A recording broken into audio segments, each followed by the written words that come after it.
오늘 관세보다도 시장에 부담을 준 것은 삼성전자의 어닝 쇼크였습니다. 미국의 대중국 AI 반도체 수출 규제 여파로 삼성전자의 2분기 영업이익은 전년비 반토막이 났습니다. 실적은 일단 바닥을 찍은 것으로 보이지만 시장은 방향보다 속도에 더 주목하는 모습입니다. 산업부 김대현 기자 나와 있습니다.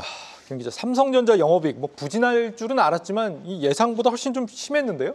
네, 맞습니다. 반도체 부문에서 제도 충당금이 발생했기 때문입니다. 네. 삼성전자의 2분기 영업이익이 4조 6천억 원으로 잠정 집계됐는데요. 지난해 동기 대비 55.94% 감소했습니다. 반토막이 난 거죠. 증권사 전망치였던 6조 1,833억 원보다 무려 25.6% 낮은 수준입니다. 매출은 74조 원인데요. 지난해 같은 기간보다 0.09% 줄었습니다. 이 충격적인 실적을 내놓은 삼성전자는 이례적으로 공시를 통해 이유도 언급했는데요. 반도체 부문에서 첨단 AI 칩에 대한 대중 제재 영향이 컸다고 분석했습니다. 삼성전자는 메모리 사업에서 재고자산 평가 충당금과 같은 일회성 비용 등으로 실적이 하락했다고 설명했는데요. 쉽게 말해서 이 재고의 가치가 떨어져서 손해볼 것을 대비해 미리 손실로 반영했다는 뜻입니다. 비메모리 사업도 마찬가지입니다. 삼성전자는 첨단 AI 칩에 대한 대중 제재로 판매 제약과 관련해 재고 충당이 발생했다며 라인 가동률 저하가 지속됐다고 전했는데요. 미국이 중국의 AI 발전을 막기 위해 엔비디아 같은 글로벌 기업의 AI 반도체 수출을 통제하고 있죠. 향후 미국 제재가 강화될 것으로 보고 제품 재고를 일찌감치 충당금으로 반영한 것으로 풀이되고 있습니다. 네, 미국의 중국에 대한 반도체 수출 규제가 재고 평가 손실로 이어질 수 있다라는 건데 구체적으로 이게 어떤 재고를 말하는 거예요? 네, 우선 메모리 부분부터 살펴보면요. 현재 엔비디아의 퀄 테스트를 받고 있는 HBM3 12단 개선 제품 이전에 HBM일 가능성이 크고 있습니다. 흥국증권은 삼성전자가 퀄 테스트 통과가 늦어지는 만큼 선제적으로 HBM3E를 생산해 놨는데 출하량이 급감했다고 분석했습니다. 또 미국 정부가 지난 4월에 엔비디아의 H20 칩의 중국 수출을 막았죠. H20 칩에는 삼성전자의 HBM3가 들어가는 것으로 알려졌는데요. 이 때문에 재고 물량 중 일부가 HBM3일 수 있다는 관측도 있습니다.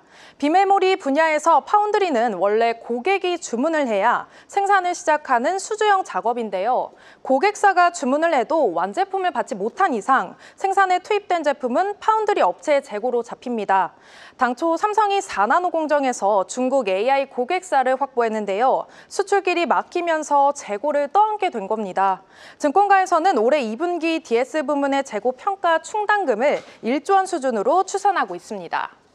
어떻게 보면 삼성전자가 이 저사양 GPU용 HBM을 엔비디아에 공급하고 있었다라는 게 삼성 측을 통해서 어느 정도는 확인이 됐다 이렇게도 볼 수 있을 것 같습니다. 부문별로 보면은 반도체 부문에서 영업이익이 아무래도 제일 크게 줄었겠습니다.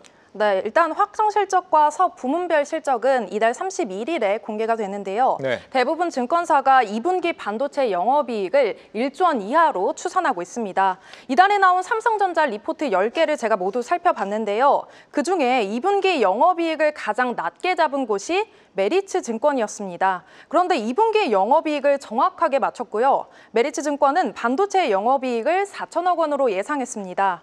삼성전자 사업 중에 반도체 실적을 예측하는 게 가장 어려운데요. 통상 실적이 시장 전망치보다 낮으면 그 차이만큼 반도체 이익에서 빼고 있습니다. 특히 파운드리 시스템 LSI에서 2조 원이 넘는 적자가 발생한 것으로 예측되고 있습니다. 메리츠 증권은 HBM 매출 감소와 선단 공정의 후행 비용이 반영됐다고 분석했는데요. 이외 모바일 경험 네트워크 사업부에서는 3조 원, 그리고 디스플레이 5천억 원, 하만 4천억 원, TV 가전에서 3천억 원으로 추정했습니다. 중요한 거는 이제 하반기에 얼마나 대체 반등할 수 있느냐일 것 같아요. 어떤 전망이 나옵니까? 네, 증권가에서는 2분기가 저점이라고 보고 있습니다. 네. 올해 3분기와 4분기 영업이익 추정치가 각각 8조 8,613억 원, 8조 7,290억 원인데요. 2분기의 일회성 비용을 상당 규모 반영했다는 의견이 다수고요. 내일 폴더블 신제품이 공개되죠. 실적 버팀목인 모바일과 디스플레이 사업이 성수기에 진입하기 때문입니다. 다만 실적을 반등을 하려면 삼성의 HBM이 엔비디아 공급망에 들어가는 게 관건입니다. 오늘 삼성전자는 개선된 HBM 제품은 고객별로 평가 및 출하가 진행 중이라고 설명했는데요. 아직도 엔비디아의 HBM3E 12단 퀄 테스트에는 통과하지 못했다는 의미로 해석할 수 있습니다. 그런데 삼성전자 반도체 사업의 수장, 전영현 DS 부문장이 지난달 미국 엔비디아 본사를 찾은 것으로 알려지는데요. 최근 삼성전자가 미국 AMD와 브로드컴에도 최신 HBM3E를 공급하기 시작했죠. 엔비디아 납품에 대한 기대감도 덩달아 커졌고요. HBM4 양산도 서두르고 있습니다. 디램 가격이 오르는 것도 호재인데요. 트렌드포스에 따르면 올해 3분기 디램 가격이 10에서 15% 오를 것으로 전망됩니다. 특히 파운드리 적자도 해소될 것으로 보입니다. 하반기부터 첨단 2나노 공정에 주력하는데요. 키움증권은 파운드리와 시스템 LSI 부문은 계절적 성수기 진입과 엑시노스 판매 증가에 따라 영업 적자가 축소될 것으로 예상한다고 설명했습니다. 그리고 조금 전에 삼성전자가 올해 들어 세 번째 M&A 소식을 전했죠. 미국 디지털 헬스케어 회사 젤스를 인수했는데요. 인수 금액은 수천억 원 정도로 추정되고 있습니다. 젤스는 지난 2016년 미국의 대형 병원 그룹인 프로비던스 헬스 시스템에서 분리돼서 설립된 곳인데요. 여러 디지털 헬스케어 솔루션을 하나의 플랫폼으로 제공하고 있습니다. 삼성전자는 젤스의 플랫폼을 활용해서 각종 웨어러블 기기와 연계한 헬스케어 서비스를 제공할 계획입니다. 산업부 김대영 기자와 삼성전자 어닝 쇼크 배경에 대해서 짚어봤습니다.